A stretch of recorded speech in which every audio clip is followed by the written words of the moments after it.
पूरे ब्रह्मांड में इतने सारे लोग हैं, अनगिनत लोग हैं,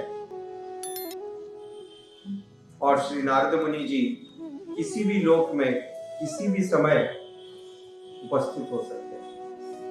तत्क्षण, इमीडिएटली। तत्क्षण का इमीडिएटली।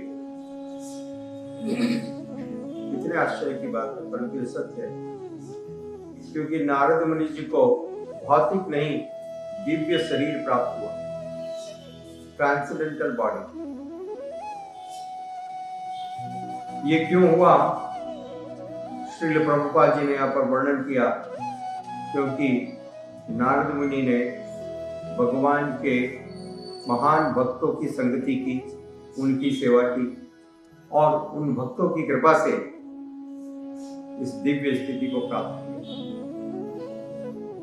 और श्रील प्रभुपाद जी इस बारे में विशेष टीका लिखते हैं कि इसी प्रकार से सभी को नारद मुनि जी के चरण चिन्हों का अनुसरण करना चाहिए। भक्ति का नियोजन करके, भक्ति का अभ्यास करके कोई भी व्यक्ति किसी भी ग्रह में तुरंत पहुंच सकता है, उच्च लोकों में भी। तो इसके लिए आपको कोई टिकट खरीदने की जरूरत नहीं है। लोग सोचते हैं हमको चंद्रमा पे जाना है, इसके लिए मेरे को इतनी टिकट खरीदनी पड़ेगी, मंगल ग्रह पे जाना है। तो टिकट खरीद करके जो आप जाओगे, आपको वो लाभ नहीं मिलेगा, और भगवान की कृपा से वहां पर आप तुरंत जा सकते हैं। और ये तो इतने वर्षों के बाद में सिर्फ एक मंगल तक, जबकि मंगल तो शुरुआत है। इतने सारे ग्रह हैं जिनकी गिनती नहीं की जा सकती है, और जो मंगल ग्रह से 10,000 गुना, 20,000 गुना, 25,000 गुना और 50,000 गुना बड़े हैं, बिगर, डबल और 4 टाइम नहीं है, इतने हजारों गुना। तो उन सब का वॉल्यूम कितने बड़े होंगे हम कल्पना भी नहीं कर सकते हैं। जैसे कुएं का मेंढक है, कितनी कल्पना करेगा, ये इतना होता होगा। इस पृथ्वी का 1000 गुना सुन करके क्या हालत है? इस पृथ्वी को ही आप ट्रेवल नहीं कर सकते हो, और इसका 1000 गुना, और इसका 10,000 गुना। तो ये सब लोकों में भगवत भक्ति के द्वारा पहुंचना संभव है, क्योंकि भक्ति के द्वारा मनुष्य को दिव्य शरीर प्राप्त होता है। भौतिक शरीर की लिमिट्स हैं, इस भौतिक शरीर की कुछ नियमितताएं हैं, उसको क्रॉस नहीं कर सकते, परंतु आध्यात्मिक शरीर, इसके लिए कोई त्रुटियां नहीं है। और भगवान की भक्ति के द्वारा यह आध्यात्मिक शरीर प्राप्त होता है। नारद मुनि को यह प्राप्त हुआ था। और दूसरी विशेष बात, महाराज युधिष्ठिर को नारद मुनि का संग कभी कभी मिलता था। यह और ज्यादा महत्वपूर्ण है।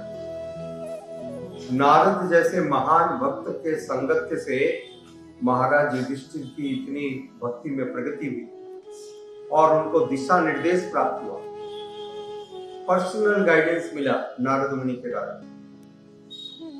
यह अत्यंत आवश्यक। तो यह जो नारद मुनि जी युधिष्ठिर महाराज के यहाँ जाते थे, ऐसा कोई नहीं था कि कोई फाइनेंशियल कॉन्ट्रैक्ट था, महीने के इतने रुपए दूंगा, आप आ जाए करो एक बार, ऐसा कोई एग्रीमेंट नहीं था, हो भी नहीं सकता। नारद मुनि ऐसा नहीं है कि आपके पेट एम्प्लॉय बन जाए, सर्वेंट बन जाए। भगवान के भक्तों को से सांगत्य प्राप्त करना, उनका एसोसिएशन प्राप्त करने के लिए पवित्र होने की, तीव्र लालसा रखने की, भक्ति की योग्यता है, तब भगवान के भक्त आते हैं। If you have purity, जैसे उदाहरण है ना कि जब एक गुलाब का फूल खिलता है तो भंवरा वहां पर अपने आप आ जाता है बिना किसी के निमंत्रण के। किसी ने उसको इनवाइट नहीं किया, देखो यहाँ पर एक कमल खिला है, एक गुलाब खिला है, आप आओ। वो अपने आप आता है, स्वतः आकर्षित होकर के आता है, उसको देखता है, ये गेट अट्रैक्टेड एंड कम्स। तो उसी प्रकार से भगवान की भक्ति इतनी सुगंधमय है, ऐसे महान भक्तों को आकर्षित करती है। They will be attracted. ओ, ये इतने अच्छे भक्त हैं, चलो मैं चलता हूँ स्वतः। तो युधिष्ठिर महाराज के मैटर में भी, केस में भी यही हुआ। नारद मुनि अपनी स्वेच्छा से युधिष्ठिर महाराज के पास चले आते थे और उनसे वार्तालाप करके, उनको संग दे करके उन्हें भी अच्छा लगता था,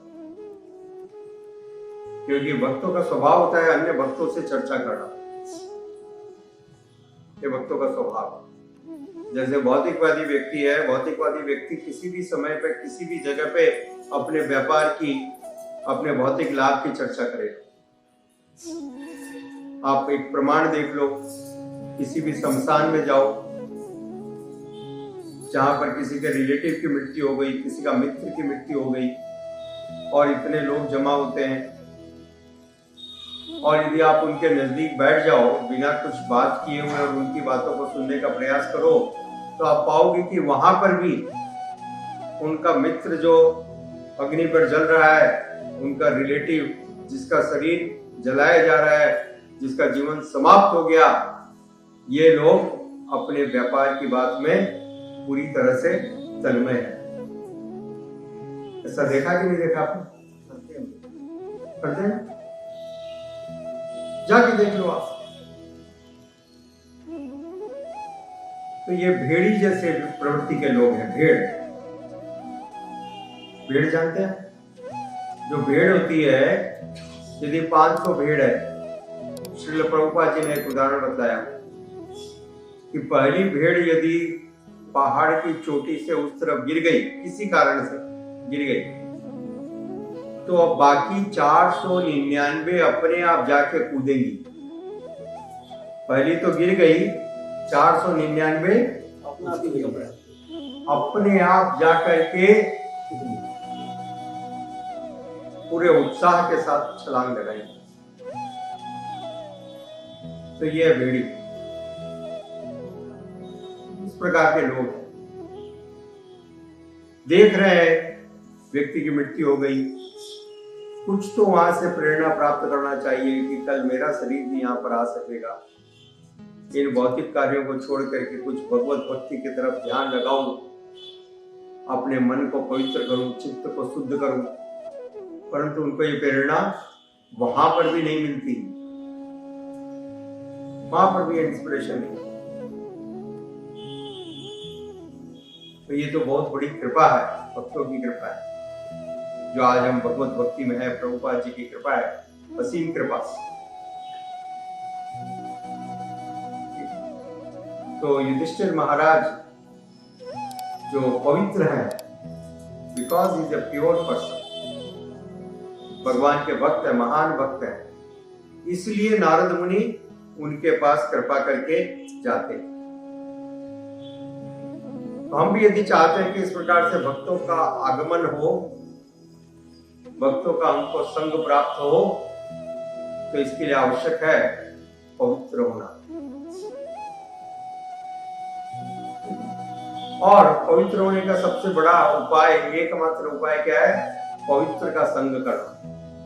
यदि हम पवित्र होना चाहते हैं तो हमें पवित्र का संग करना पड़ेगा, और भगवान है परम पवित्र, और कोई दूसरे तरीके से पवित्र होना संभव नहीं है। बाहरी रूप से हो सकते हैं, आप रगड़ रगड़ के अच्छी अच्छी साबुन लगा सकते हो, क्रीम लगा सकते हो, नाना प्रकार के लोशन लगा सकते हो, परंतु हृदय के अंदर की जो गंदगी है वो तो इन चीजों के द्वारा जाने वाली नहीं। वहां पर तो वो सारे जो केमिकल्स हैं, आपके नाना प्रकार के जो उपाय हैं, वो काम करने वाले नहीं है। वहां पर तो सिर्फ एक ही चीज काम करती है, हरे कृष्णा कृष्णा कृष्णा हरे हरे, हरे राम राम राम हरे हरे। तो इस प्रकार से भगवान की भक्ति का आश्रय लेकर के हम सब पवित्र हो सकते हैं, और जैसे जैसे पवित्र होते जाएंगे वैसे वैसे महान पवित्र को आकर्षित करते जाएंगे। दे विल बी अट्रैक्टेड, हमारे प्रति वो आकर्षित होंगे, आएंगे, हम पर कृपा करेंगे और हमारी प्रगति होगी। यह है तरीका। इसलिए नारद मुनि जी जाते हैं युधिष्ठिर महाराज के पास यदा कदा, और वो नारद मुनि पूरे ब्रह्मांड में सर्वत्र कहीं पर भी जा सकते हैं, आ सकते हैं, कभी भी। जैसा इसी श्रीमद् भागवतम के 6 अध्याय में 31वें श्लोक में बताते हैं नारद मुनि जी के बारे में। अंतर्बहिश्च लोकस्त्रीनि पर्येत मय अस्कंदिता व्रता अनुग्रहात् महाविष्णु अधिदात गति कश्चित। अंतर्बहिश्च लोकस्त्रीनि, नारद मुनि इन तीनों लोकों के अंदर और बाहर, स्पेस में भी, अंदर और बाहर, लोकस्त्रीनि तीनों लोकों में कहीं पर भी जा सकते हैं, आ सकते हैं किसी भी समय। क्यों? अनुग्रहात् महाविष्णु, महाविष्णु की कृपा के द्वारा, अनुकंपा के द्वारा। यदि मान लो आपका प्राइम मिनिस्टर से बहुत अच्छा घनिष्ठ संबंध है, तो आपके लिए कहीं पर भी कोई रोक टोक नहीं है, आप सीधा जा सकते हो, सीधा आ सकते हो, भले ही वो पीएमओ हो, राइट? सबको मालूम रहेगा, अरे प्रभु राम रेड्डी प्रभु पर्सनल आदमी है भाई, इनको रोकना मत कहीं पर, राइट? होता है ना, ये नेचुरल है। तो उसी प्रकार से ऐसे जो महान भक्त हैं उनके लिए कोई भी रोक टोक नहीं है, क्योंकि यहां पर बताया 6 श्लोक में अनुग्रहात् महाविष्णु, महाविष्णु की कृपा से। क्यों उनको ये कृपा मिली? क्योंकि वो इतने महान भक्त हैं, इस कारण से वे कहीं पर भी आ सकते हैं और उनका मन भक्ति में पूर्णतः स्थिर है। तो वो कहीं ट्रैवल घूमने के लिए नहीं जाते कि चलो अभी अपने को फ्री है वीजा, कहीं पर भी जाएंगे, 5 दिन रुकेंगे, थोड़ा एंजॉय करेंगे, आएंगे। ऐसा उनके जीवन में कहीं देखते नहीं।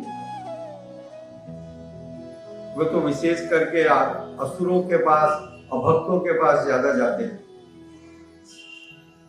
और उन सबको प्रेरित करने के लिए, भक्त बनाने के लिए, प्रचार कार्य के लिए सभी जगह जाते हैं।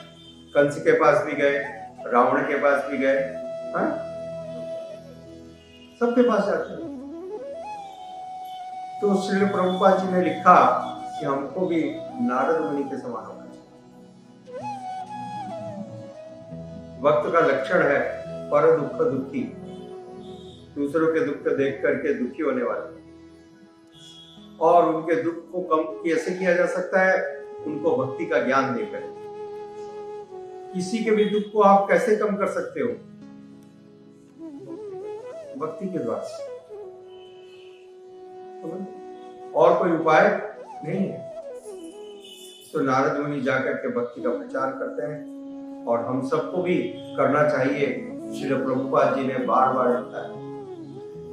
तो तैयार हो जाइए, इतना अच्छा मौका है। अभी हम 30 नवंबर को निकलेंगे यात्रा पे, अलग अलग गांव में अलग अलग लोगों के साथ मिलकर के भगवान की भक्ति का प्रचार, भगवत भक्ति का प्रचार। इसके द्वारा भगवान की अनुकंपा, भगवान की कृपा हम सबको प्राप्त होगी और इस प्रकार के महान भक्तों की कृपा भी प्राप्त होगी, जिससे हमारा जीवन सफल होगा। हरे कृष्ण। श्रील प्रभुपाद की जय। गौर प्रेमानंदे। शरीर को। तो भगवान का शरीर और आत्मा एक है। भगवान का, हाँ भगवान का शरीर और आत्मा एक ही है। ठीक है। तो नारद मुनि का भी शरीर और आत्मा एक ही है। नारद मुनि के शरीर और आत्मा एक है या दो है इसके बारे में, क्योंकि वो तो दिव्य है। जब भौतिक शरीर है तो दो होता है, भौतिक शरीर तो दो होता है, डुअलिटी जो होती है भौतिक शरीर में होती है। जब आध्यात्मिक शरीर है तो वो दो नहीं है, वो एक रहेगा। जो आत्मा है वही शरीर है, और उनका शरीर भी है, दिव्य शरीर है। तो ऐसा सोचना नहीं कि भाई ये शरीर नहीं है, निराकार है, नहीं, इज ए पर्सन। परंतु हम लोगों का जो शरीर है वो हड्डी, मांस, चमड़ी, खून से बना हुआ है, अस्थि, मज्जा, ठीक है। परंतु उनका शरीर भौतिक पदार्थों से बना हुआ नहीं होता। यदि वो भौतिक पदार्थों से बना हुआ है तो उसके ऊपर समय का प्रभाव होगा।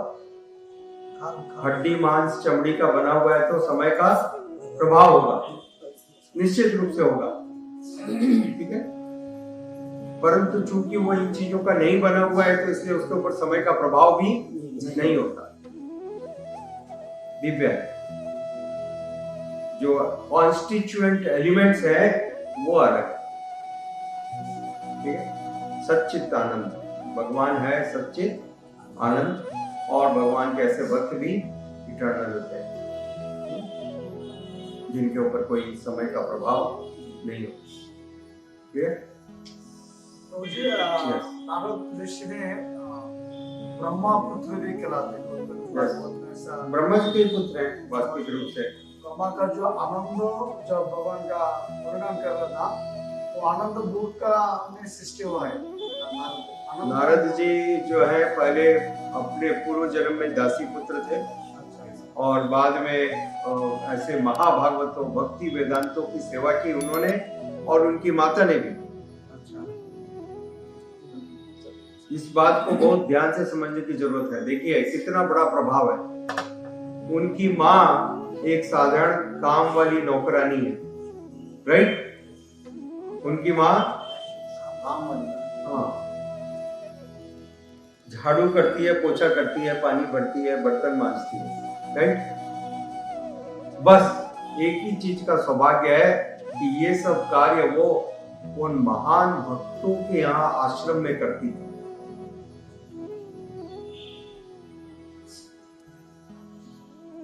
कहाँ करती थी ये इंपॉर्टेंट है। इंपॉर्टेंट क्या है? किसका? तो इस कारण से कितना बड़ा सौभाग्य मिला देखो। तो हम जो बड़ा इतना गर्व में, देखो मेरा पिताजी इतने महान पंडित, मेरे इतना धन है, मेरे को इतनी सारी बिल्डिंग है, इतनी प्रॉपर्टी है, मेरे को इतना, तो वो क्या काम आए?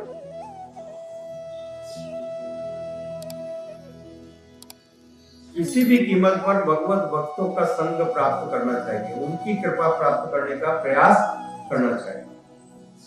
धन कोई आपत्ति नहीं है, परंतु धन के प्रभाव से मदहोश होकर के भगवत भक्तों का संग छोड़ना, ये मूर्खता है।